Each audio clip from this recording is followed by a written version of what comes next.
Hey, and welcome back to another week of Mortgage Market Movers Weekly. And big news, the market's crashing. Property values are going to zero. It's time to buy. Except, no, that's not true, of course. Property values are not at zero. The house you bought 2 years ago did not lose 90% of its value. You know, that's one thing that I want to talk about this week in our video. And if you stick around for later, you're going to see a little bit of me expounding upon this philosophy and this rationale, but people always want to try to call the top. You know, the market is just about to crash. You're going to be Michael Burry from The Big Short, and you're going to know the exact moment it's going to crash, and you're going to bet against the market. And in reality, you're probably going to lose. Trying to time the market, you might as well just buy a lottery ticket. The odds are not in your favor. So, market is not crashing. We did get the big bad I word this week. Inflation data came in, and it is not looking too great, but the market doesn't care, you know. So we're going to look at that. We're going to look at the financial market, look and see how it's tied into the housing market. If you don't want to stick around for the rest of the video, rates have come down. They are slowly but surely ticking down. Last week it was 6.89, and this week 6.87 for the average 30-year fixed rate mortgage. That is information from the Fed. All right, so we are going to look at what happened this past week and our plans for the future.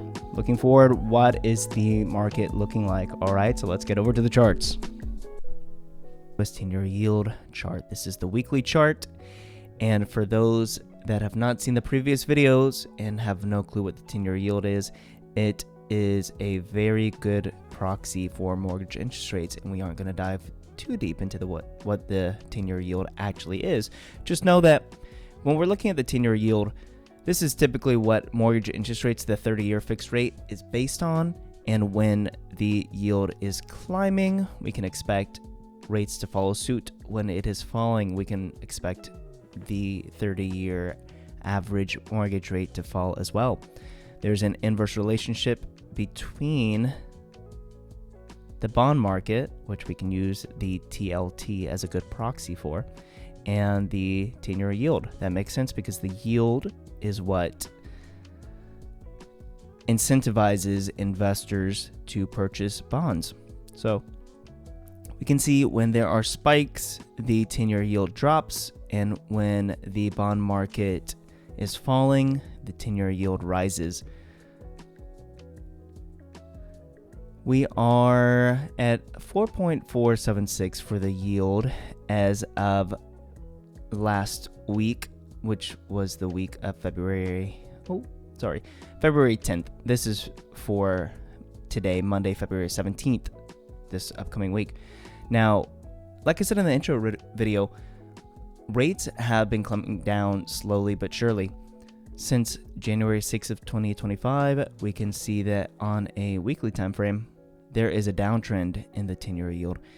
Also, in the intro video, I mentioned how people love to say that the market is crashing.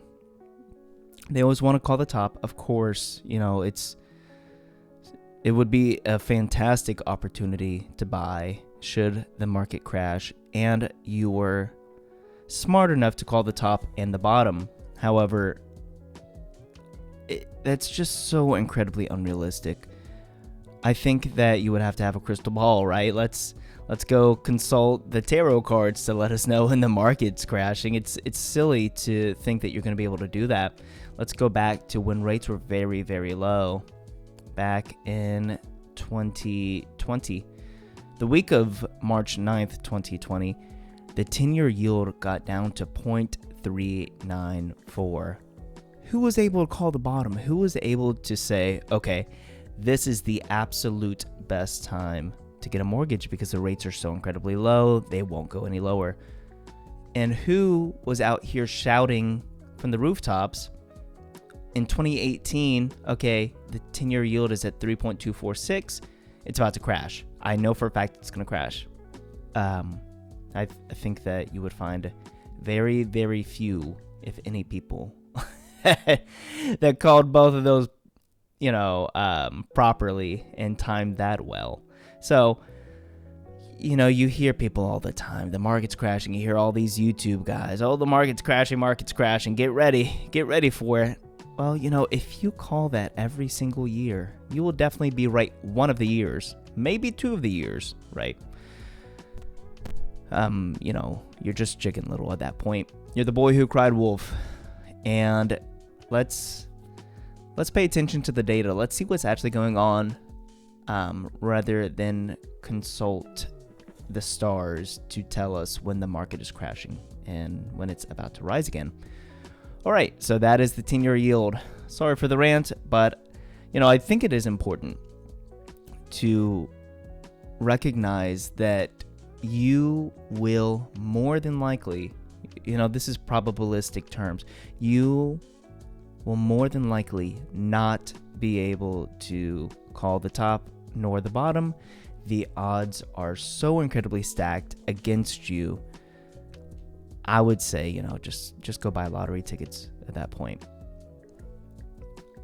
So let's move on. Let's go over to the economic calendar for last week, the week of February 19th to the 15th. Previous week's video, I said I don't think we have a lot going. I don't know what I was thinking. We did. We had very important numbers come out, actually, so let's start from the top. So we had the Cleveland Fed inflation expectations of 3.2%. That was the expectations. So this is a survey done between 300 and 600 business managers to ask where they expect prices to be in 12 months. Inflation expectations. This is just expectations, right? These people could be wrong, but they expected 3.2%. We also had CPI data come out. So CPI is the Consumer Price Index, and it's looking at a basket of goods and seeing how prices varied month over month and year over year. We see a CPI month over month. We see a core CPI month over month. The difference here is in the core CPI, volatile goods such as energy and food are removed to give. That's Milo. Sorry, he's in a business meeting. It's getting pretty feisty back there. But we see core CPI is the removal of volatile goods such as energy and food. So CPI, goods rose 0.5% month over month. So from December to January, this is a month late. It was only forecasted to rise 0.3%. That's a jump. That's definitely a jump, and the market reacted to it. So let's go to the daily. Let's look at Wednesday. Let's see. Wednesday, February 12th is when that came out, I believe. Yep, at 8:30 in the morning. And the 10-year yield spiked. Okay, so started down here, came up here. We are in volatile times. So let's see. We can dive deep into the Consumer Price Index too, and we can look and see what exactly increased. Of course, food did. Go to Publix. It's crazy. So January to December, 0.4% increase. Okay, unadjusted 12 months, 2.5% increase. What's really important for us, right? We can look at all these numbers. Ooh, looks like a fuel. Is that fuel? Yeah, 6.2% increase. That is crazy. Okay, let's see. So all items less food and energy. That's that core CPI I mentioned.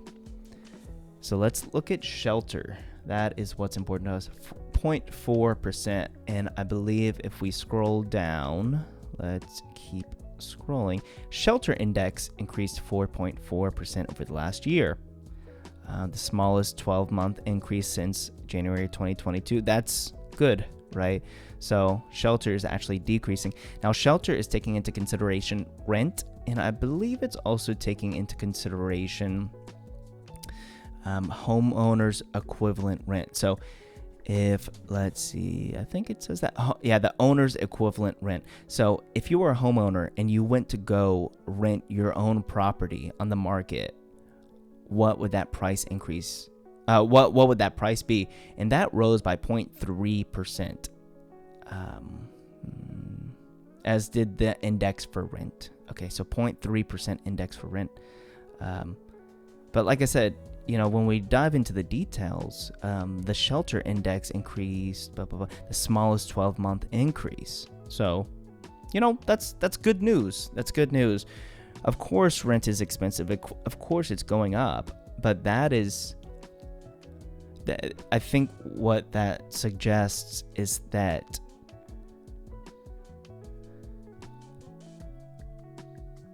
property values are starting to come down a bit. If you look at the appraised value of a home, it's probably a bit lower than what it was a year or two ago. Okay, I think that's probably why we're saying that this was the smallest increase, especially from that homeowner's equivalent rent side of things. Okay, so let's get back here. So month over month, 0.5% increase, CPI year over year. Now this is a proxy for inflation. I believe the Fed likes to use the PCE data. Now, this is saying that overall CPI, this isn't just core, this is just CPI in total, right? When we scroll up, 3% jump in inflation. The Fed would like it to get to 2%. That is not happening. Not happening. All right. If inflation goes up, the Fed has no reason to cut rates. If the Fed were to cut rates, we would probably see that increase in the bond market and a decrease in the 10-year yield. So when the Fed cuts rates, that is the federal funds rate. That's, if you're taking out money from the bank, or the interest that banks will pay consumers to have their money in their institutions. That's what we're talking about when we look at the Fed cutting rates.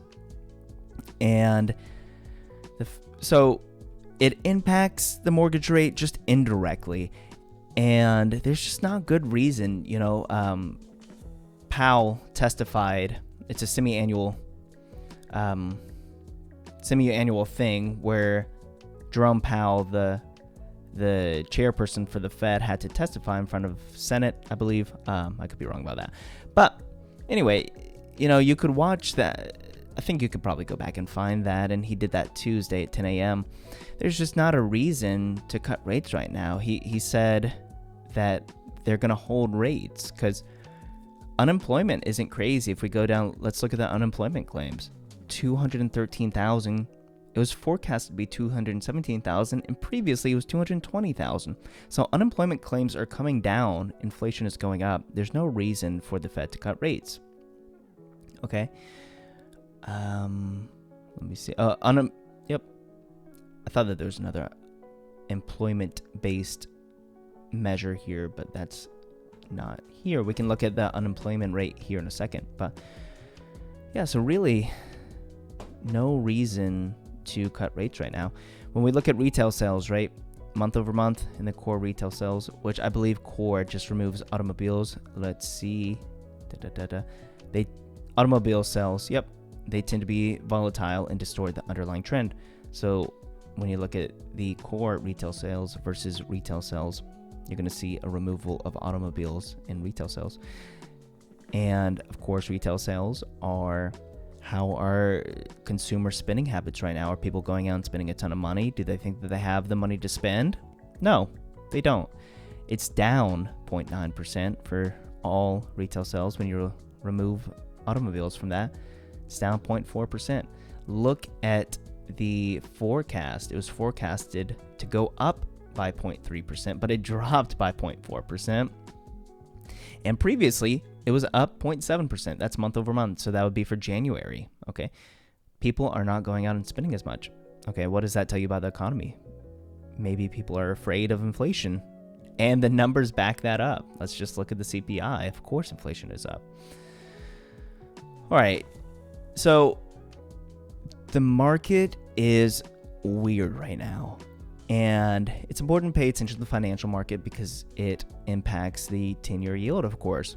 So we see bad CPI data, and then we had PPI right here. Now this is CPI's Consumer Price Index. This is the Producer's Price Index.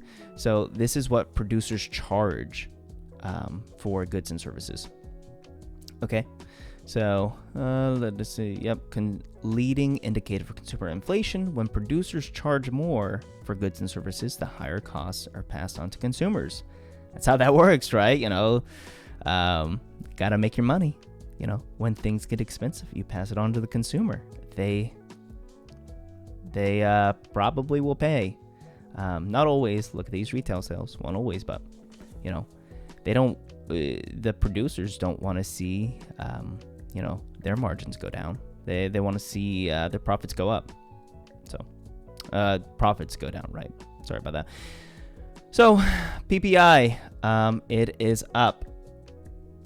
Core PPI up. Okay. The core PPI came in as forecast. The core, non-core came in higher. Okay. Now, this is what I want to look at. PPI data wasn't great. It didn't beat the expectations. And when I say beat the expectations, it's not as if PPI data was lowered, which, that'd be odd if CPI was higher and then PPI was lower. But look, this was Thursday, I believe, when that came out. Yep, Thursday.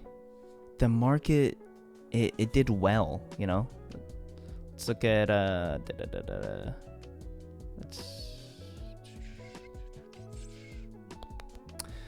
right here. The market started to climb up. The people were buying into bonds. Not only bonds, but if you look at the S&P 500, which is the top 500 U.S. publicly traded stocks, that rallied. So the market is weird right now, not what I was expecting, but we're in weird times, which, especially if you're trying to call the collapse of the financial markets. Like I said, good luck. Good luck doing that. All right. I think I've been talking for a while, so let's get into the rest of the things I want to look at, and then we'll call it for the week. Okay. This is the unemployment rate. Like I said, unemployment has been ticking down since, let's see, about July of 2024, 4.2%. This is month over month, down to 4% in January. Median sales prices of homes. This is quarterly. Let's see. Can we get... Yep. Quarterly is all we can get. I was hoping for weekly, but we are not getting that. So let's see. For the fourth quarter, we'll need to see what quarter one of 2025 will look like. But the median sale price of homes is falling. Okay. Is it a bad time to buy? I don't know. I'm not going to try to sit here and call the top or the bottom. But if median sales price is falling, maybe might be a good time to buy. Okay. And then let's look at the interest rates. This is week over week. And like I said, 6.87, slowly but surely coming down. 7.04 back in January 16th. Now at 6.87, this is the average 30-year fixed rate. Okay. Let's see. And that is about it. So we're going to call it for today. I think I kind of went on a little rant, Sorry about that. But it is good to know, we want to be informed. I think the data really should guide you more than what I'm saying, what your random neighbor from down the street, what Joe Schmo on his YouTube channel says. It's important to look at the data. What is the data telling us? And even the person interpreting the data, I could be wrong about my interpretations. It's important that you see this stuff for yourself and you make informed decisions, because, here at Mortgages by Linda, we want to empower you to be an informed home buyer. So if you have any questions, give us a call at 877-TEAM-MBL. Visit us at mortgagesbylinda.com. If you'd like to apply for a mortgage, very convenient apply button right here. Okay. Feel free to let me know in the comments. Did I miss anything? Did you want to hear something else? Am I completely off base? Is the market crashing? Did you call the top and bottom? And you are much smarter than everyone else around you. Let me know in the comment section below. We hope you have a great week, and we'll see you next week.